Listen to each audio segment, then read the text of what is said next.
میں اپنی اس سیٹ سے سینیٹرشپ سے استعفیٰ دیتا ہوں. Thank you sir. ہم آپ کو پھر بنا دیں گے.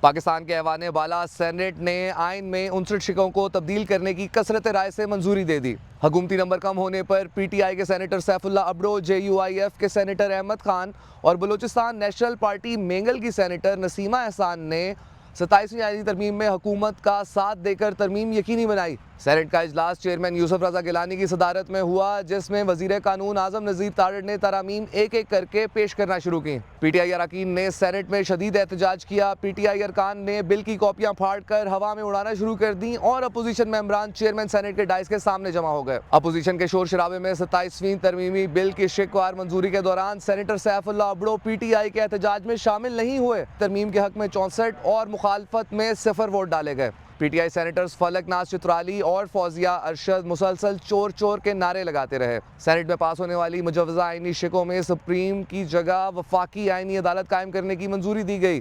وزیر اعظم کے 7 مشیروں کی تقرری کا اختیار دیا گیا. وزیر اعلیٰ کے مشیروں کی تعداد میں اضافے کی بھی اجازت دی گئی.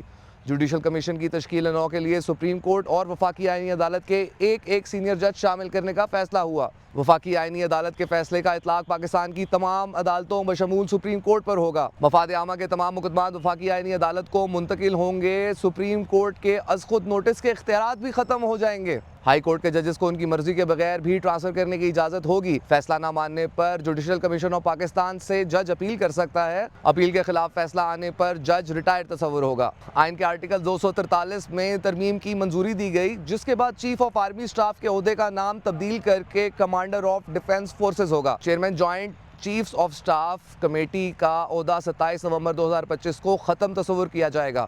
وفاقی حکومت آرمی چیف، ایئر چیف اور نیول چیف کو field marshal, martial of air force اور ایڈمرل آف دی فلیٹ کے رینکس پر ترقی دے گی، جس سے ان کے یونیفارم اور مراعات تاحیات رہیں گی.